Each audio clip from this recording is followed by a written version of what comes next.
Chapter 31. In the 11th year, in the 3rd month, on the 1st day, the word of the Lord came to me. Son of man, say to Pharaoh, king of Egypt, and to his hordes, who can be compared with you in majesty? Consider Assyria, once a cedar in Lebanon with beautiful branches overshadowing the forest. It towered on high, its top above the thick foliage. The waters nourished it. Deep springs made it grow tall. Their streams flowed all around its base and sent their channels to all the trees of the field.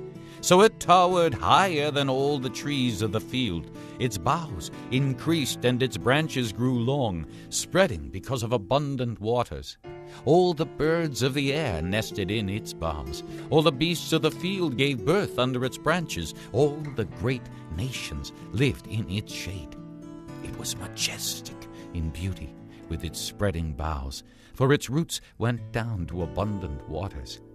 The cedars in the garden of God could not rival it, nor could the pine trees equal its boughs, nor could the plane trees compare with its branches. No tree in the garden of God could match its beauty. I made it beautiful, with abundant branches, the envy of all the trees of Eden in the garden of God. Therefore, this is what the sovereign Lord says. Because it towered on high, lifting its top above the thick foliage, and because it was proud of its height, I handed it over to the ruler of the nations, for him to deal with according to its wickedness. I cast it aside, and the most ruthless of foreign nations cut it down and left it. Its boughs fell on the mountains and in all the valleys. Its branches lay broken in all the ravines of the land. All the nations of the earth came out from under its shade and left it. All the birds of the air settled on the fallen tree, and all the beasts of the field were among its branches. Therefore no other trees by the waters are ever to tower proudly on high, lifting their tops above the thick foliage. No other trees so well watered are ever to reach such a height. They are all destined for death. For the earth below, among mortal men, with those who go down to the pit.